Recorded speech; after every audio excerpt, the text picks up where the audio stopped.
Cono Vision.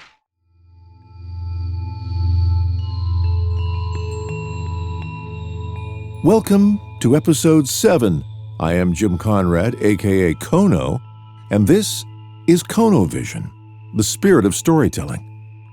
Today we revisit the subject of music.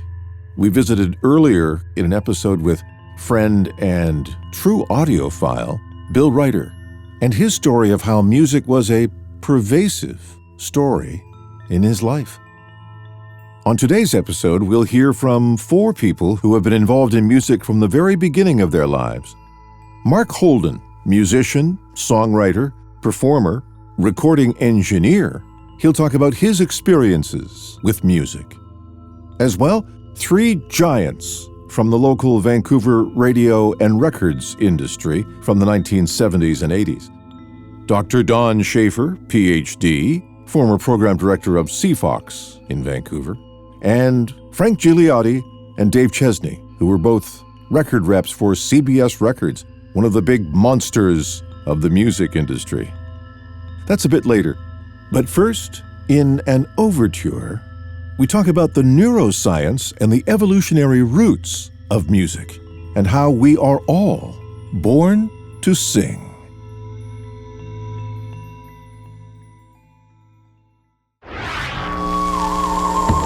Cono Vision.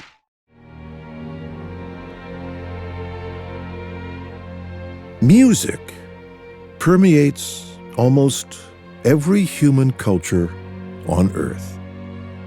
The oldest discovered musical instruments date back over 40,000 years to the Stone Age.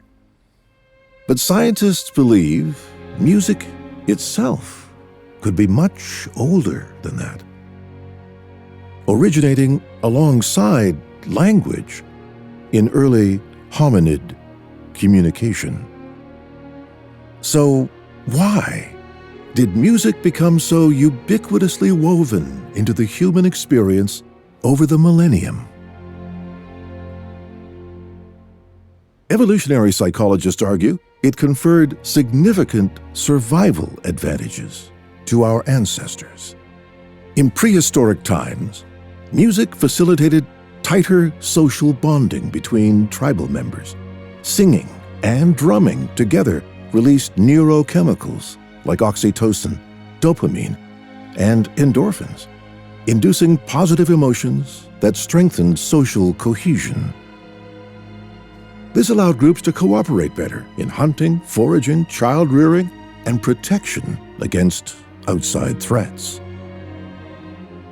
Musical rituals also demarcated tribal identity and territory. Early music likely added communication too. Rhythmic drum beats and vocal calls coordinated the actions and movements of groups during hunts or battle. Singing while working made labor less tedious. Mothers may have sung primitive lullabies to proverbial infants as an early form of emotional communication. Music also enhanced defenses. Tribesmen beating drums and making noise during the night signaled that they were alert and ready to counter surprise enemy raids. Young night watchmen sang to indicate that they were awake and vigilant. Sentries guarding territorial boundaries used instruments to amplify warning calls across longer distances. In all these ways, music enhanced survival odds over human evolution. Groups that could make music together, whether a simple drum beat or a beautiful melody, were more cohesive, communicative, cooperative, and defensive. Natural selection then embedded the capacity for music into our biology. Supporting this, scientists have discovered specific regions in the brain devoted to musical processing. Infants have an innate ability to detect musical patterns and differentiate tonal pitches. Even patients with severe dementia respond emotionally and physically to to their favorite childhood songs when nothing else provokes a reaction. And of course, music also brings humans tremendous joy. The neurochemical changes it induces brighten moods and forge social connections. Our brains seem wired at birth to link music with positive emotions and togetherness. In this way, too, nature predisposes us to musical engagement, so critical to our early human flourishing. So, next time you find yourself humming along to a catchy tune, butt-butt-butting another earworm, remember, you are tapping into an extraordinary evolutionary heritage spanning millennia. Music is part of what makes us uniquely human. Our Stone Age ancestors sang and drummed because it enhanced survival. We engage with music now simply because we are born to do so.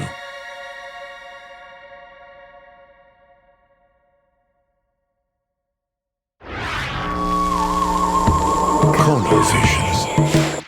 This is the Cono Vision podcast. I am Jim Conrad, a.k.a. Cono. We've come to a segment I like to call What I've Learned. This is just going to encompass all kinds of storytelling about what people have learned over the time they've spent on the planet. Today, my guest is Mark Holden. Mark, hi. Hello, Jim. Good afternoon. Good afternoon. Give me a quick bio of you and where you're from, what you've been doing for most of your life, and then we'll talk about what you've learned. Okay. Well, I started my journey in this world in Winnipeg, home of the world's largest mosquitoes and perhaps friendliest people. Amazing place. And in fact, I don't know if I've ever met anyone, I'm not going to include myself into this, but that was from Winnipeg that I didn't think was an amazing person. We love the Winnipeggers. It's incredible. It's And they insane. love us. Yeah. But I really, in terms of my career path and the road that I've taken, I started in music and started making records. It was my quest to be a great producer. And so I spent a number of years learning how to make records as an engineer. I felt that if you're going to produce albums, you better know how to record them and talk that language with whoever you're working with. So in producing music, what was the first thing that you learned? One of the first things I learned, actually, is how to think on your feet and react gracefully and eloquently and elegantly under pressure. The studio that I was hired at, I got a job in Calgary at the only professional recording studio there was. Yes. This is in the late 70s. And funnily enough, I had visited that studio when I was a scout with my scout troop. It was like one of our outings. Did you get your recording badge? Well, they didn't have such a thing. I don't know. I think it was just it turns out that the chief of my troop was the head of the Southern Alberta Institute of Technology, Right. a guy named Dick Gailey. Great guy. And he had formerly worked with Disney and everything. Anyway, he proclaimed to us one day that next week for our scout meeting, we're going to go and visit this recording studio. So we walked into this place and into the control room, and just the smell of the equipment and all of that. I just took one look around and said, "Wow, this is it. This is for me." I want to be a studio rat. Yeah, and sure enough, 3 or 4 years later, I got hired. It was an unpaid position at the start, but it was the studio was challenged to thrive. Yes. Is perhaps the best way I could put it. And so Not a lot of bands coming to Calgary to record. No. Unless they were local. Right. And even local guys probably came here to Vancouver, Yeah. Toronto. Yep, they wanted to. I mean, anybody that was there felt that they needed to go somewhere else to record. And so I think it was a really tough road. I tip my hat. The guy that built the place and ran it was a guy named Peter Bentley, who I really credit with giving me my start, as he did in this case. But I think one Props of the big... to Peter, thank you. Yes, Peter, thank you. And you never knew when you plugged a mic in if it was going to work. Okay. So it was either the cord, the mic, the input on the input module on the console, the patch bay. Any point where that signal had to kind of cross, it could have gone wrong. So I learned very quickly how, in front of clients, to kind of like fake my way through calmly without showing any signs of... Yeah, to calmly troubleshoot Yes. Any kind of problem. Yeah. And it served me well. Yeah. It really did. It served me well. It was a tough road, and you're sweating bullets, as it is as a new engineer.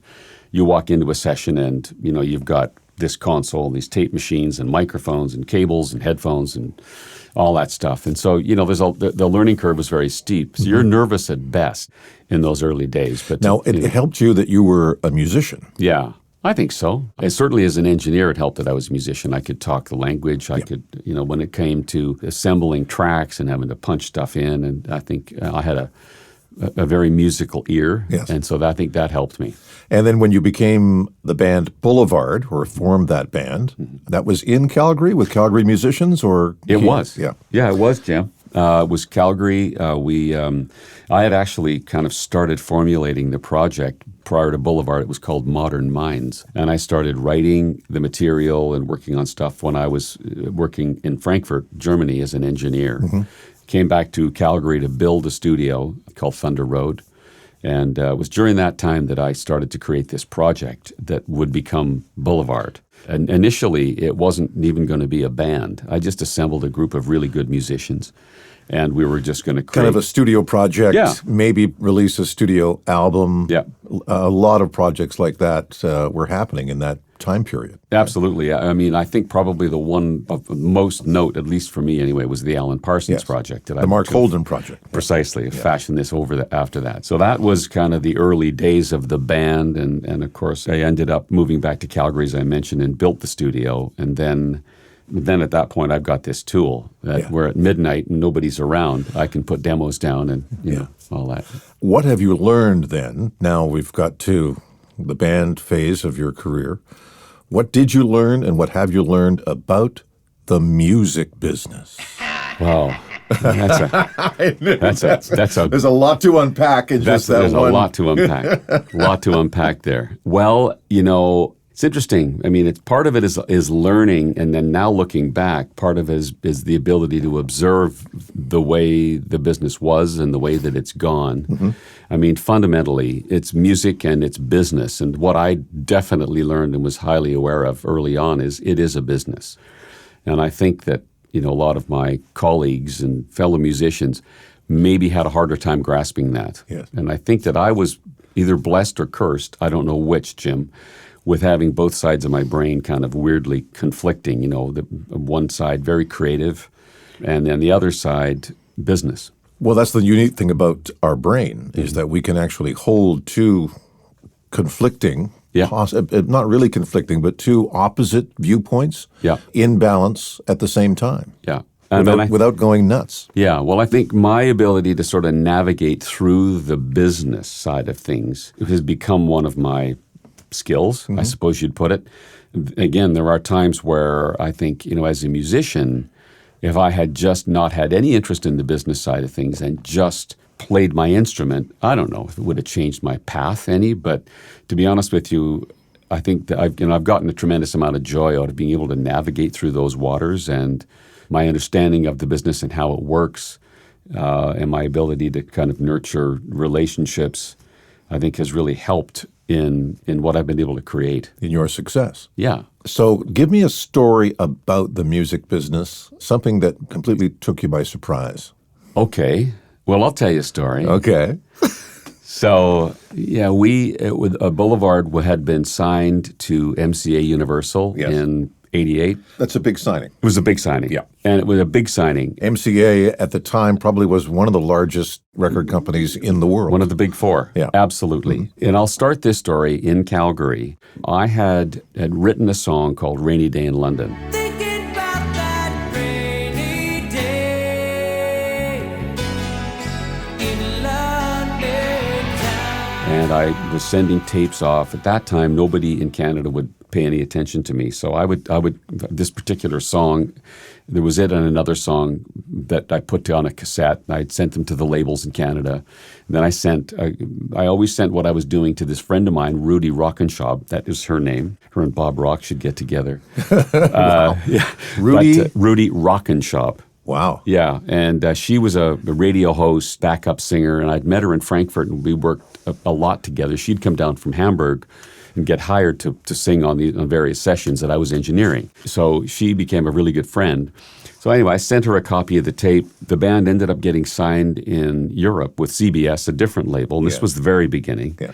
And the song did really well. Like, it charted. It was in the top 40 in Billboard in Europe. And we were flown over to Germany. We appeared on this show called Ronnie's Pop Show and another one called Bananas that filmed in Cologne at DDR. So anyway, came back to Canada, and now having a song that's charted in Billboard in Europe, you know, a few of the labels started to go, maybe Yeah, there's you're getting some something attention. here, right? Yep. So I was contacted by a guy named John Alexander, who was the head of A&R for MCA at the time. And he said, look, I've heard your stuff. I've always really have been a big fan, and I've just become head of A&R. And we started this dialogue that went on. John and I became very dear friends in the end.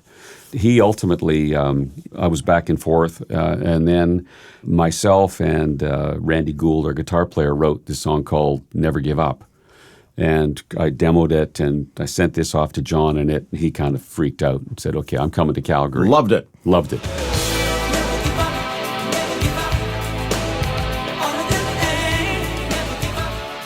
So he came to the airport, we went into the studio, I played him the song, and I played it at earbleed levels, of course, right? Yeah. And he said... The way it should be played. Yeah, and from there we left. I was driving him downtown. Now, it was January, and it was minus 30, and I had a 1969 Volkswagen Beetle, which gas heater just seemed to fail at all the most inopportune times. Yes. And this was one of those times. Oh, no. So here we are driving from out by the airport in Calgary downtown. It is minus 30 and it is freezing in the car. And John says to me, Mark, I love the band and I'm going to sign the band, but can you turn the heat on?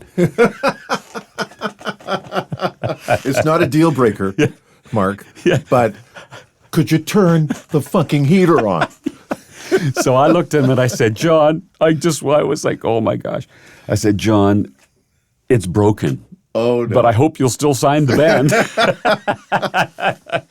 And he said, absolutely. We would joke about that for years to come. And one thing led to another. That we really required management. The label said, look, John said, in fact, we can sign you to MCA Canada right now, but we think it's better if you hold out and say no to the Canadian offer, and then we'll get you signed out of LA, which was extremely nerve-wracking because, I'm sort of turning down a record deal in Canada. Yeah, it's tough to turn away guaranteed. Yeah, absolutely. In the promise of the brass ring. Yeah, But you did. I did. And then what happened? And then he said, look, LA, as we referred to the LA office, love the band, but they really feel you got to have management before they'll sign. And so I said, okay. So, and this story, I'm not sure if it's so much about a lesson, Jim, as it is it kind of learned, I suppose. I think all stories have a lesson inside them. I think all stories have a kernel of truth that people identify with and go, oh, okay. If that ever happens to me, I'll know maybe what to do. Right. Yeah. Yeah. So basically I contacted and I said, look, here's the situation. John and the MCA Universal LA will sign the band if you'll manage. And he said, well, I'll manage if they sign. So it was literally, we had to... An impasse. Yes. Yeah. So I got John Alexander on the phone, head of A&R, and I was in his office sitting across the desk from him. I'll never forget he had this giant 8-foot by 8-foot poster of a boxer with this beads of sweat dripping down its face. And it's this like bigger than life painting. Wow. And it's not him. It's not him. I don't know who it is. So, we got John on the phone and so you'll manage, and said yes, and John said, okay, well, then we got a deal. So then we ended up signing the deal. The first album was made right here in Little Mountain Sound. Funnily enough, right where we're sitting. And the album came out and did really well. It was released in the States. Obviously, there was a huge amount of push, and they had big plans for the band. I remember watching an episode of a show called Matlock, and in this one episode, they were in a radio station, and on the wall of the radio station was a Boulevard poster. Cool. So it really showed us that the machine Yes. air quotes here, was ramping up. In Canada, we had tremendous success. The head of national promotion was a guy that is a mutual friend of ours, Peter Deemer, who absolutely killed it. So he took Never Give Up to the top 10 for a number of weeks in Canada. Anyway, didn't think that the U.S. was pulling its weight, given the kind of success we'd had in Canada. So one day the phone rings at my house, and it's Cliff Jones, who was kind of handling our day-to-day affairs. And he said, "So, you're not going to fucking believe this, but just called Irving Azoff." Irving Azoff was the head of He was the chairman of MCA Universal MCA Music. Universal. Yeah, so the Big Cheese. the Big Cheese. Irving also managed the Eagles and many others. He's a powerhouse. Anyway, called Irving. And he said, with reference to Never Give Up, he said, "Well, you kind of fucked that one up down there. What have you got planned for the next single?" And Irving... The line went silent, and I would find out later that Irving hung the phone up and said to his colleague, a guy named Richard Palamisi, who was the vice president of music, "Nobody fucking talks to me like that." And it was over. Fin de la partida. And that was it. That was it. The U.S. dropped us like a hot potato. We released a second record, but it, the machine, quote unquote, had come to a ground to a halt. Yes. Okay, from that, onward to, what was your next venture and your next challenge? I had to really take a hard look at, how things were evolving with the band at the time. You had to pivot. Yeah, and we'd had some challenges How internally. old were you? At this time, I was 30. Okay. All right. Yeah. That's a pretty tender. You've had a track for a number of years, and then at 30, a dream with the band, and everything kind of stopped and halted and came crashing down. Yeah. Some people don't survive that, can't handle that. How did you handle it? Well, I had to take a really honest look at where the band was at the time, and it was, I'll call it, I think, experiencing a bit of a Spinal Tap moment. You're on 10 on your guitar. Where can you go from there? Where?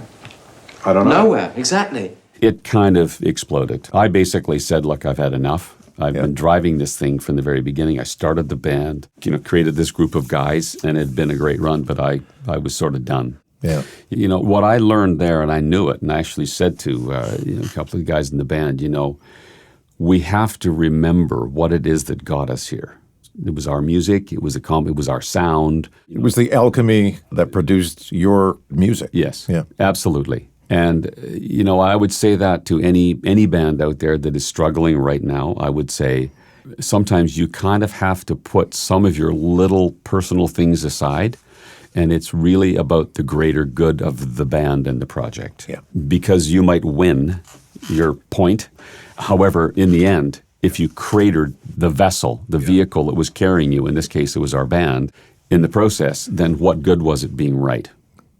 Exactly. I like it. From there until now, what have you been doing? Well, I was introduced to a guy who had invented a technology around 1990, 91. His name was Tom Taylor. And Tom was a very bright, extremely forward-thinking guy. And Tom had invented the world's first digital sound card. Okay. Yeah. And a friend of mine who, as it turns out, had built Thunder Road, my studio, he and his partner, Carl, had been kind of the consulting company that we used when we built the studio in Calgary, Steve Faust. And Steve and I became very good friends.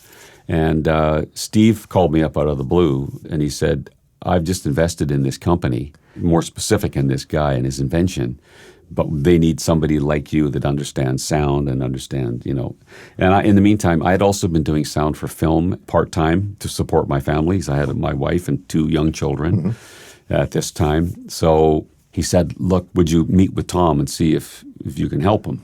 And I said, "Sure." So I met with Tom, and he played me this demo, and I said, "Oh, this is pretty crazy." Because at that point, Jim, sound for computers was synthesized. Very simple. Yeah, it was very rudimentary. In fact, it was synthesized. Yes. So the video games that were in existence at that time, like Pac-Man or like Space Invaders. It was just pops and clicks and, So this sound card enabled computers to have a broader range of sounds that they could load into software. Yeah, it would basically capture and play back digital sound. So you could sample anything and play it back. And so as I started to ask Tom these questions, the inventor, it became very, very clear to me that the path of least resistance and the area that needed this more than anything was video games. And I said to him, you know what, I think what we need to do is we need to, because I said to him, well, can we go ahead and sample anything? Voices, music, sound effects? He said, yeah. I said, okay, well, why don't we hack into a game and we'll create our own sound effect library. And it was like 10 or 12 different sound effects. In this case, it was a flight simulator, the Microsoft Flight Sim. And we had the ambient sound of inside the cockpit. We had rockets firing. We had chaff firing. We had landing gear up, landing gear down, that sort of thing.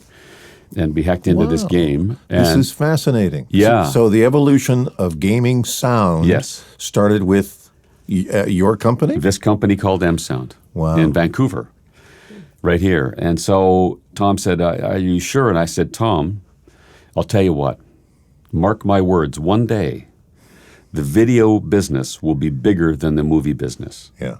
And today, he said, there's no way. Yeah. I said, well, yeah. And today it is. It is absolutely. As big, if not bigger. Way bigger. Yeah. Way bigger. When you can figure the 3.something billion online gamers today. It's half the planet. So you pivoted from music to software with sound, which is your forte, and then carried on with that through the last 20 or so years, doing other things as well? Yeah, what it did, Jim, was it introduced me. We did end up going and had some great success. The company was ultimately acquired by a semiconductor company, which didn't know what to do with it, and it was a shame because it just kind of fell apart. Mm-hmm. But what it did was it connected me with the world of and at that time they called it high tech. It wasn't now, it's just technology. But it connected me with the technology world, and I loved it. I remember going to the Consumer Electronics Show back in 91, 92, when everything was under one roof. You had Microsoft, you had Apple, you had all the video game companies all under one pavilion. So you could show up with your technology and go, hey guys, and guess what? Yeah, and we did. And I was batting 1,000. I mean, I went into every single video game company, Electronic Arts, Broderbund, Maxis, Accolade, Activision, LucasArts, all of them. And I would literally take my tech team, we'd hack into one of their games, and then I'd show up. Build a sound design. Yeah, and I'd play them their game with clicks and pops, and they'd be going, so what are you doing here? Why are you here? And then I would turn that off, and then I'd say, okay, now I want to play your game. And it would be like going from a silent movie to a George Lucas soundtrack, right? So the beginning of this story and then to now, what is the kernel of truth throughout that is sort of running through this whole thing? Is it to be true to your talent, to trust your talent?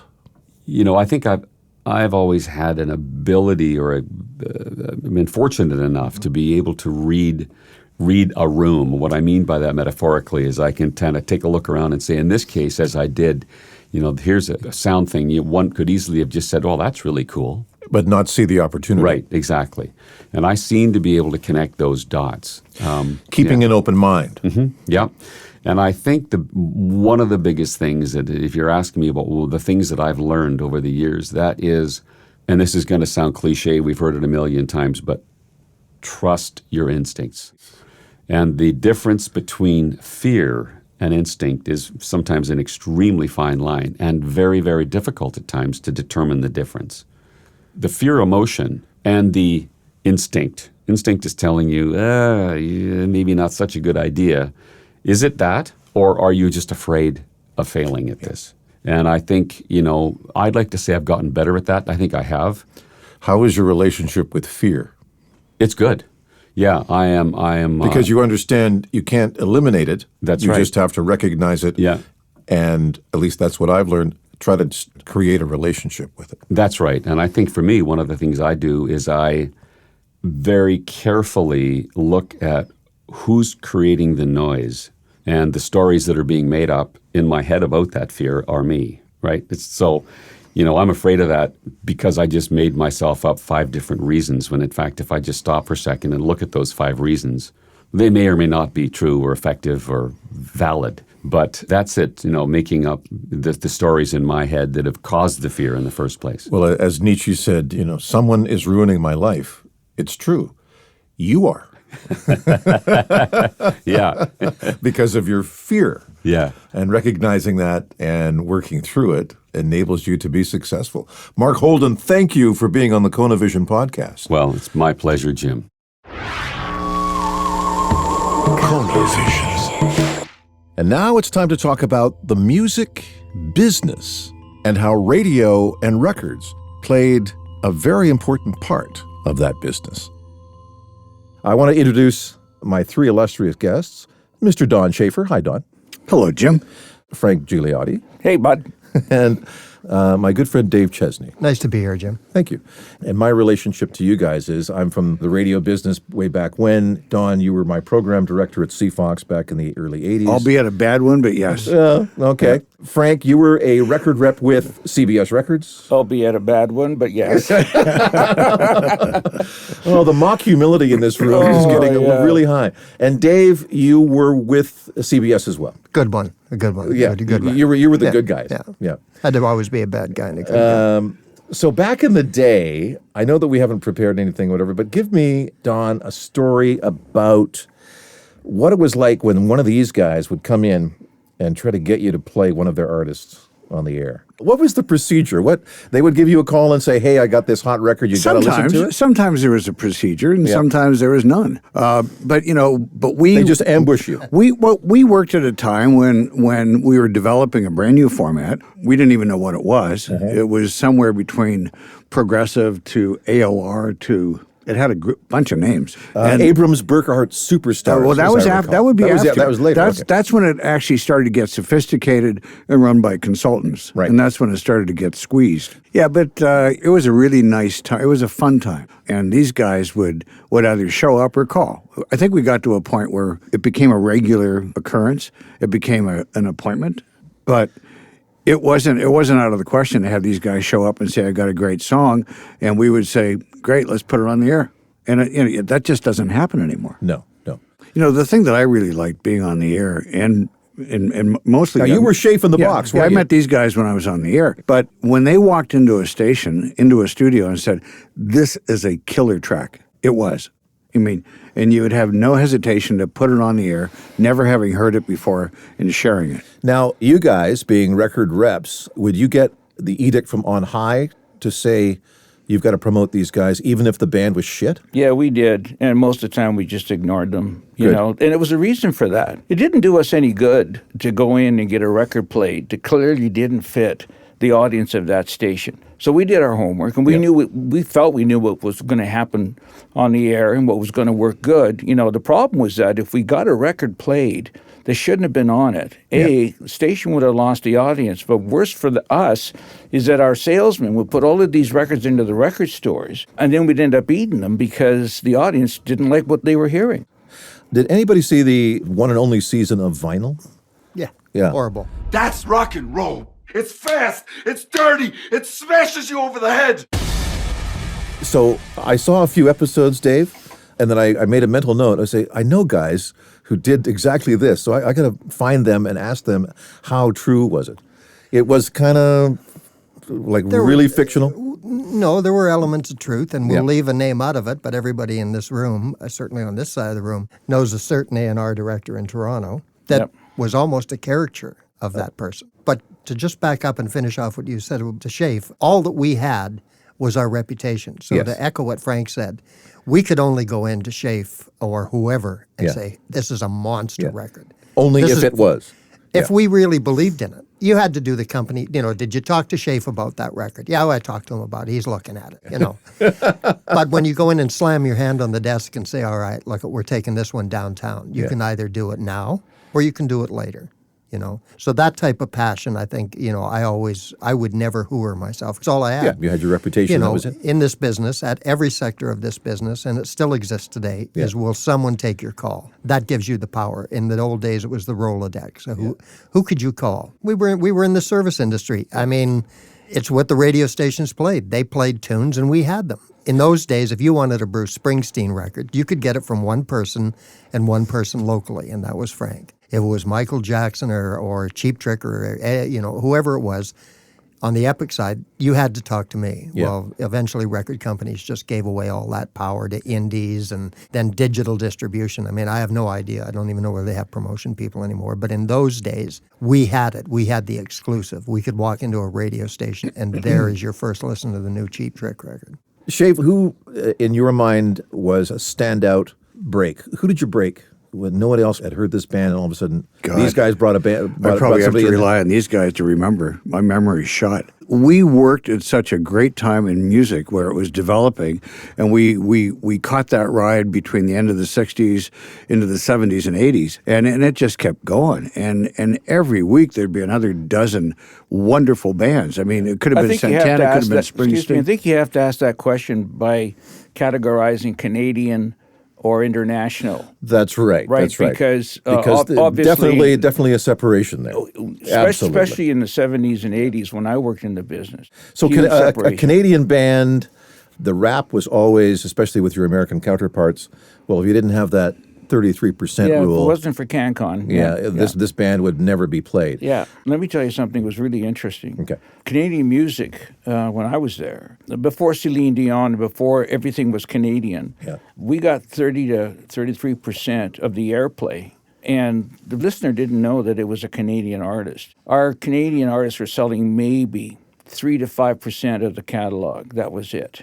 So for whatever reason, they weren't buying the Canadian. I mean, I can remember presenting a gold record to Murray McLaughlin and saying, "Congratulations, we're still $53,000 in the hole." But here's your gold record. But here's your gold record anyway. That's the way it was. Yeah. It was a period of time we went through, and I think that period, I mean, not that we were working in the industry but if you take mid-60s to 70 and just take a look at that British explosion from the Beatles and everything and right into Led Zeppelin, Jimi Hendrix. It was like one 5-year period. So I think at some point in time, historians will look back at the era that we went through. The golden age.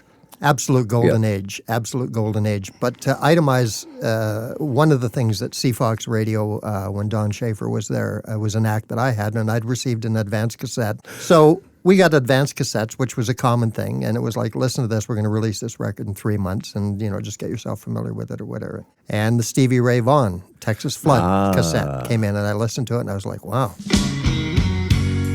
Pretty cool. It's not that it's terribly original. You can hear the Hendrix, you can hear the blues mixtures or whatever. And then the head office decided that they were going to put a spiff out on it. And Spiff. a spiff was not a spliff, a spiff. Okay, right. It comes into the story later. Okay.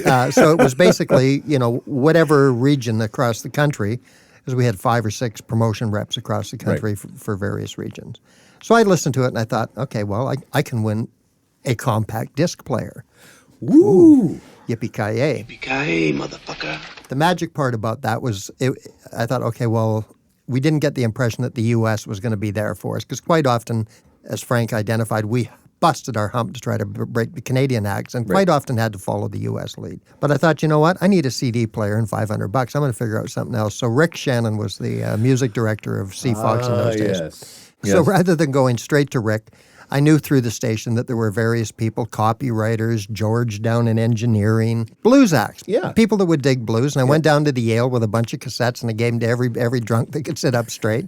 And I think there was a guy on CFOX on Sunday night, Storm and Norman. I worked every blues angle I possibly could. So by the time that the record did come out and I walked it into Rick at the station, he had heard from people in the station going, hey, have you heard that Stevie Ray Vaughan record that Ches is? And he's like, what are you talking about? So had the extreme pleasure of giving Stevie Ray his first gold album, and I will thank you, Shafer and the Fox, for that, because without that, at one point in time, Vancouver was 12%, Frank? 12, 14% of sales? 15? Not even that. We were like 80% of the sales in Canada was out of the Vancouver branch. Wow. Like the record absolutely blew up. Yep. Would it have happened anyway? I'm sure. History will never be able to turn it back. I think an artist of Stevie's talent. Yes. But that was the type of thing. And CFOX, there was no other radio station in this market that welcomed us with open arms. We could just wander in and out. And Being the old guy here, I want to go back a little bit. Okay. Because I think it's important. If you go back into, say, late 60s, there were only 2 or 3 what we would call classic rock stations in the country. There was CHOM FM in Montreal, which went from CKGM FM to CHOM, and that was in 1969. And there was CHOM FM hadn't happened yet. It was about to happen. And LGFM, whatever it was called in those days, with J.B. Shane and the earlier crew, they were technically the first 2 rock stations or progressive stations in the country. There was WBCN in Boston. There was KSAN in San Francisco. There was KPPC in L.A. That was it. And that was it. That was it. Progressive stations. That was progressive rock. Playing album rock. Yeah. And then moving from 45 to the longer songs, and between 69 and 75, it just exploded. And that's why we had these guys and some wonderful, wonderful music people that brought us talent that wanted to work with the radio station. I remember, Frank and I went to Seattle to interview Hart, and Hart was like family. They weren't just a fly in and fly out, type of affair. They actually came into the radio station, they hung out. We actually did things together. I still remember Supertramp coming to town. Yeah. Supertramp was like family. So a lot of these bands got their chops working with a station like CFOX. Back when radio stations and record companies and bands, all worked together because they were mutually beneficial. Well, we love what we were doing, which is a lot different than what's happening in radio today. So now we're on to bands and talent and backstage and performance. Give me your top 3 favorite all-time, either bands or performances that just stand out. Top 3, I'd have to start with Police. Okay. Commodore. At the Commodore. So when they were first, unknown. Unknown, first on the road, and blew me away.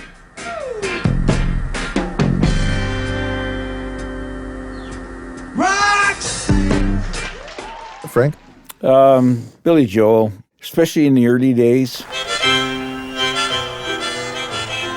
He put on just an amazing concert. And actually, we did a Billy Joel live from the Queen Elizabeth Theatre with Roy Hennessy over CFOX. And half an hour before the show, somebody forgot to phone the phone lines to get the thing broadcast. So here we are delaying the thing for half an hour. We would run the reel-to-reel down the street. We bicycle it down the street to the station and then run back and get the other one, and then get the other one and get the other one. So you recorded the concert on reel-to-reel and then biked it over to the radio station? Yeah, because nobody phoned the phone company. That's called analog, I guess it is. Yeah, you can do that. Bruce Springsteen. Yes.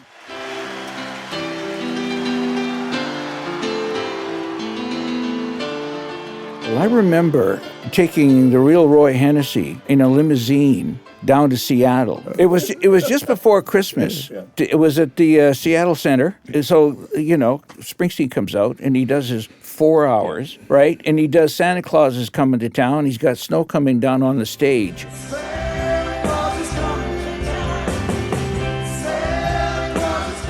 The show's over. Everybody starts to leave. And then we're just pulling out, I'm saying, I hear somebody playing something. Like, what's going on? So I went back inside. Springsteen just wanted to play some more tunes, so him and the rest of the band were playing with like half an audience. He just wouldn't stop. This is the real encore. Yeah, Where'd y'all go? Yeah. Yeah, I'm going to pick that as number 2. Yeah. That was number 2. Yeah, Okay. and in my opinion, the best musical group I've ever worked with, bar none, Tower of Power. Tower of Power, there's just no one has ever played to that degree of perfection. Yeah. Impossible. Who always ask the musical question, what is hip? What is hip? What is hip? What is Tell hip? me, tell me. Yeah. Y'all say, what is it? Tell me, tell me. because, those guys were as funky as a bow-legged monkey. That's funky, right? That is funky. Dave, top three or just one or something memorable? I've You had got time. three? I've had time to think. Oh, so, good, yeah. I would say number one would have been the Clash at the Commodore.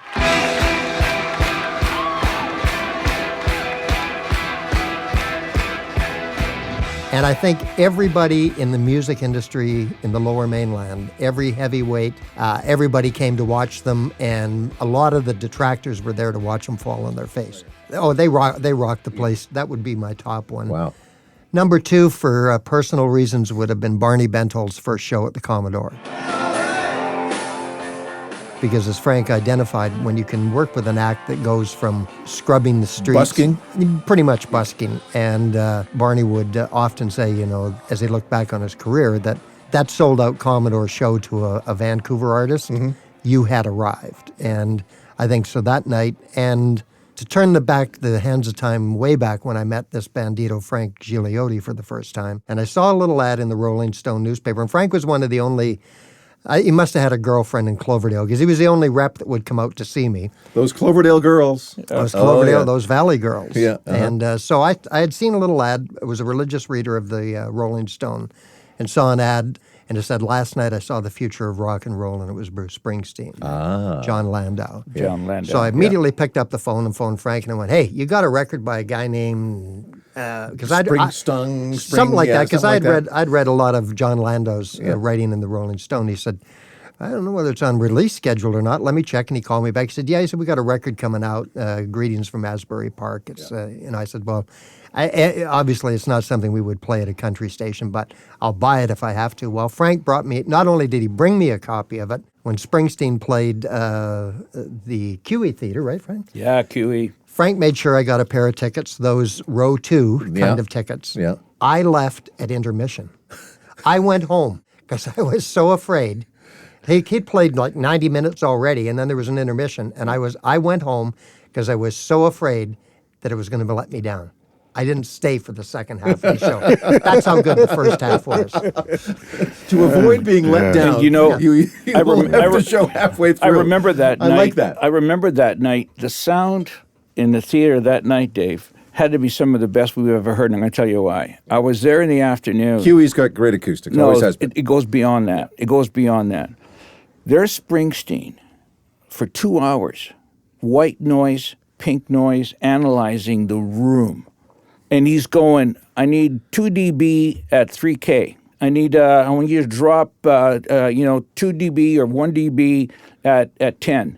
And So he was acoustically tuning the room. He and This is Bruce Springsteen. He and Donovan Leitch were the only people I've ever seen do that. Unbelievable sound, unbelievable sound. Of course, we laughed because I told Bruce before he came out, I said, "Listen, this is Vancouver." Because every time he'd walk out on stage, what would happen? Everybody would stand up for like 10 minutes, and I said, "This is Vancouver. They appreciate what you do, but they're not as excitable as the fans in Seattle or San Francisco or whatever." So I said, "Don't be surprised if you walk out and nobody stands up." So he's going out there, and he started off with Badlands. Remember, that was his opening number. After the second number, he's looking over at me on the sidelines there. He's going, like, "What's going on here?" And then finally everybody started getting into it. But Vancouver was the toughest audience on the continent. They appreciated the artist as much as anybody else does. They're just looking at their neighbors to see what they were doing before they applauded. It's the way it was. Don, any other memorable concert? Yeah, I was just going to go back to number 3, which is, probably a mishmash of, local bands. If you go back and you remember, we used to do live at, and I think it was the Town Pump that we were at most of the time. And that's where Bryan Adams started. And, when we think back, we did that every week. We had, Barney Bentall, we had Bryan Adams, we had every local band, just play. And we had some great performances and we had some shitty performances. But, when you think about it, we had a lot of great music internationally coming through the city, a lot of great Canadian superstars, but we also had our own music scene that was vibrant. And whether it was the Commodore, the Town Pump, clubs were playing lots of local bands, and it was exciting to see. Can I just quickly jump in there because there's a golden opportunity? Yes. Live from Gators. Yes. Yeah. Teenage Head. And starting off this show, Teenage Head.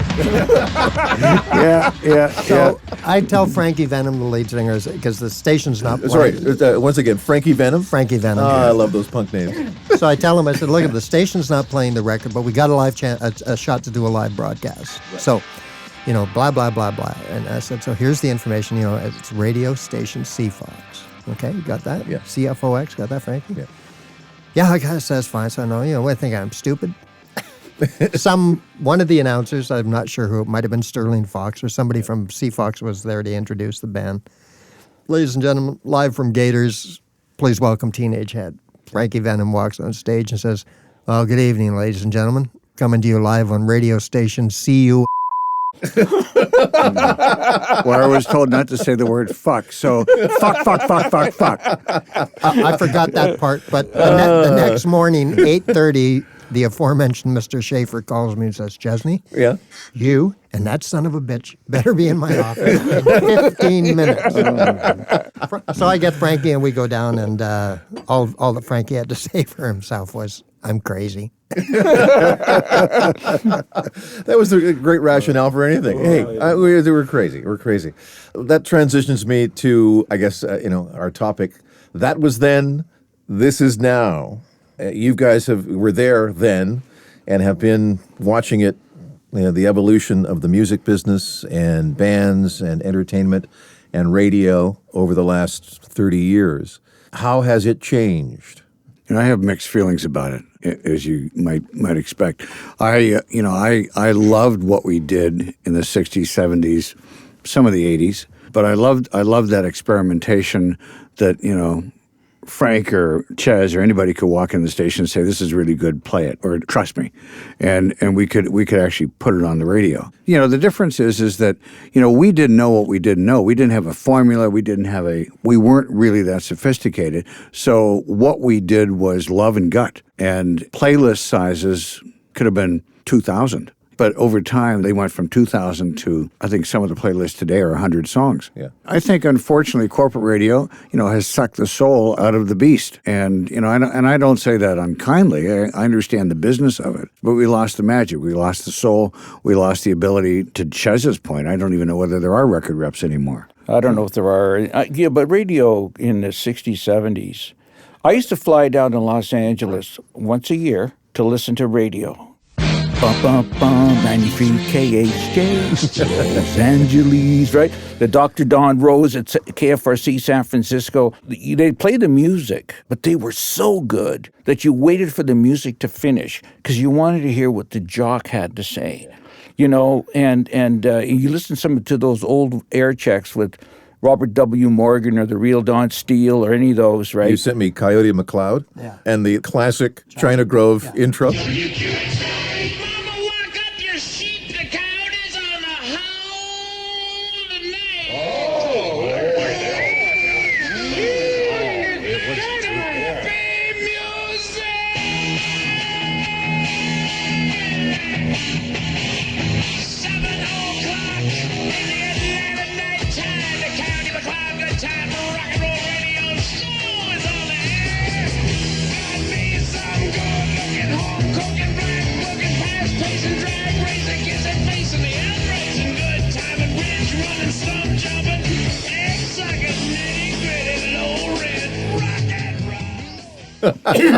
If that doesn't get you going with your cup of coffee in the morning, nothing will. Now, how is in your specific instance, how has the music business changed? There is no music business. There is no music business today. Per se, not as we used to know it, because Steve Jobs, destroyed the iPod killed the radio star. The iPod killed everything, and the iTunes. I remember talking to Dean Cameron, who's president of Capitol Records, not too long ago. Well, I guess about maybe 7-8 years ago. Right. When you get to be my age, that wasn't too long ago. And he said, Frankie, he said, we had 265 employees. At Capitol Records in Canada. During, the 70s, right? 80s. He says, I'm down to 67, and I got to fire 2 today. And it's just going to keep on going. And it's just going to keep on going. Dave, Music is still vital, though. Well, I would think so, but what I was thinking along the lines, how has it changed? People don't have the attachment to their music that we had. It doesn't define them. It doesn't speak to them. It's disposable. Absolutely disposable. And that's just the way it is. We were fortunate enough to have come through a renaissance period of music. It's never going to be like that again. I'm not some old fart trying to...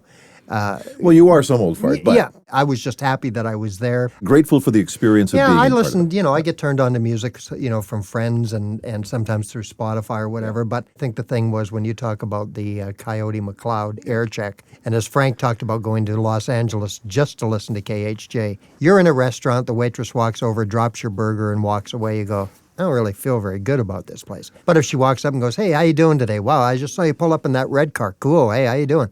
Hey, listen, we got meatloaf sandwiches on sale today. Really good.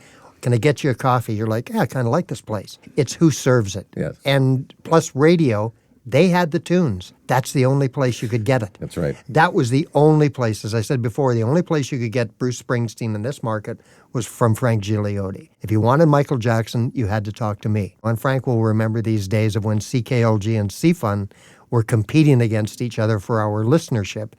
One station would get a record before the other, and all through the whole record. So the other station couldn't tape it. They'd go, LG exclusive, LG exclusive. So Bastards. yeah, and you couldn't wait to get out of school to turn on the radio to hear the Daryl B show or whatever it might be, or the Real Roy Hennessy with the Carpool Special. They had the tunes. And now I expect that I can pull up to the Chevron pump and hit unleaded and I'll get the goddamn Weekend song.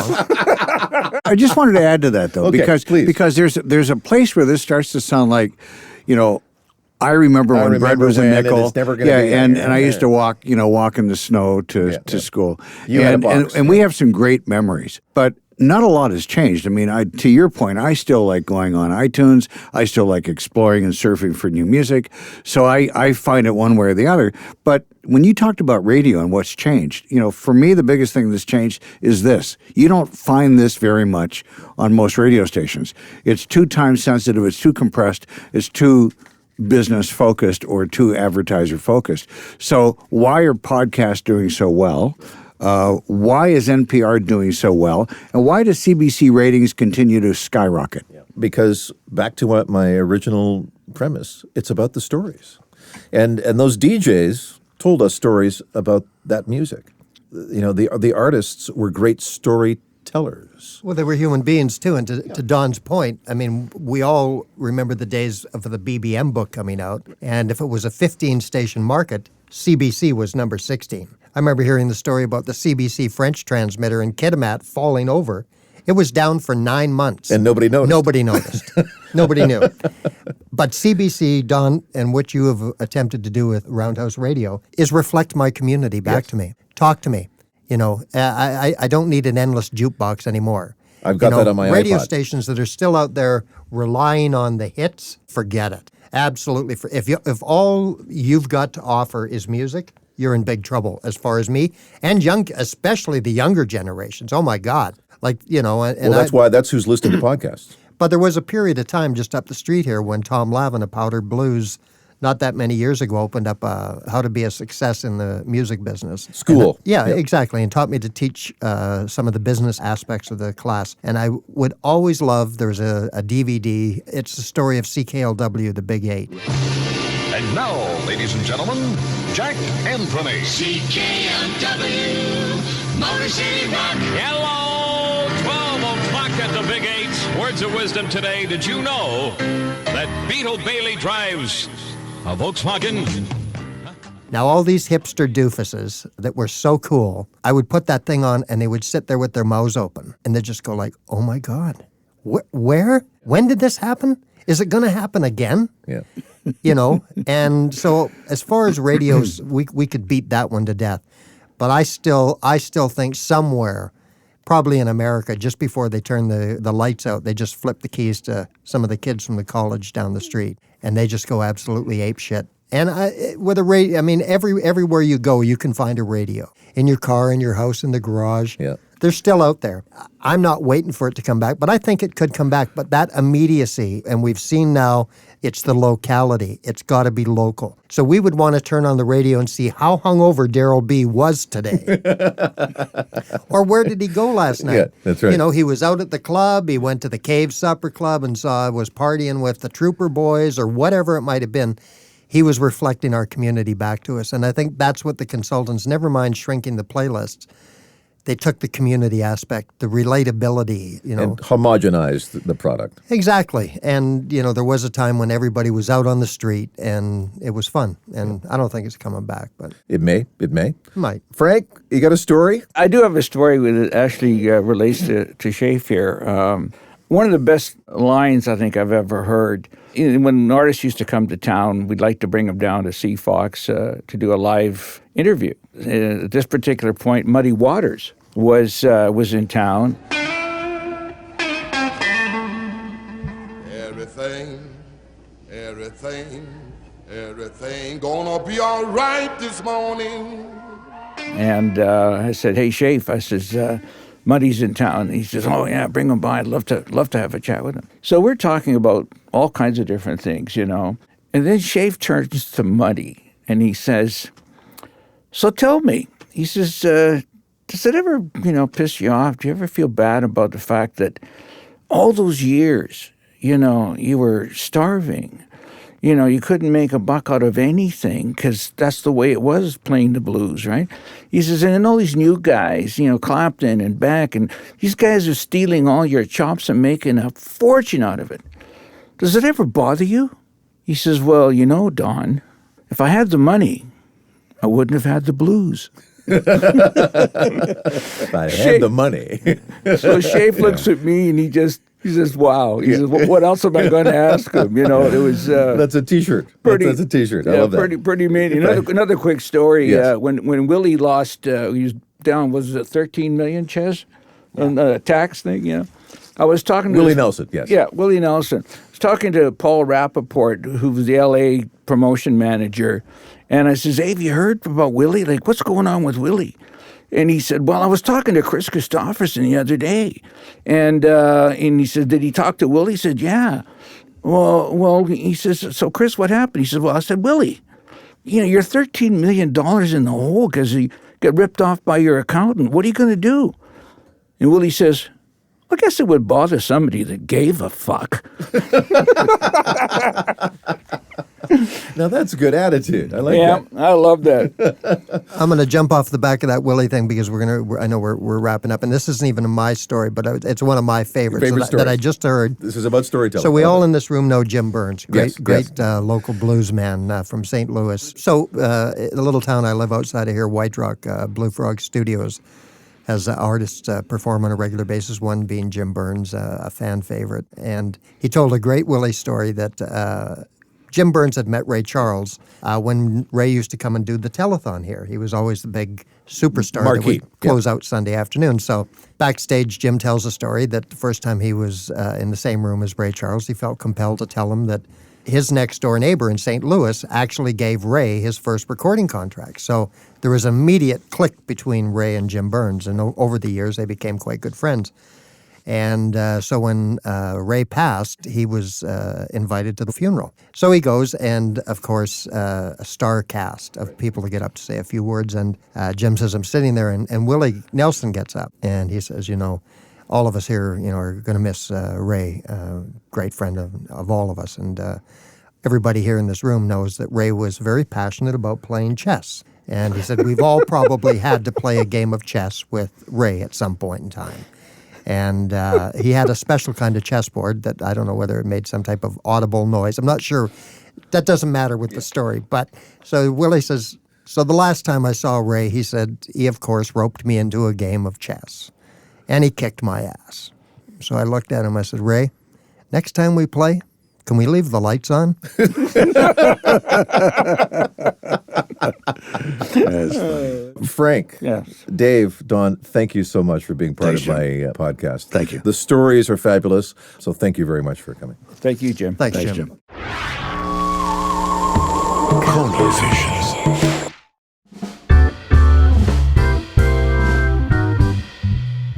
That was episode 7. What a wonderful journey with my very special guests, Mark Holden, Don Shafer, Frank Gigliotti, and Dave Chesney. As well, we talked about the neuroscience and the evolutionary roots of music in a wonderful essay by Dr. Aditi Subramanian about the neuroscience of music and why it matters to us. Thanks for listening. As always, it has been a pleasure. Oh, and remember, we are all stories to be told. I'm Jim Conrad, and this has been Cono Vision, the spirit of storytelling.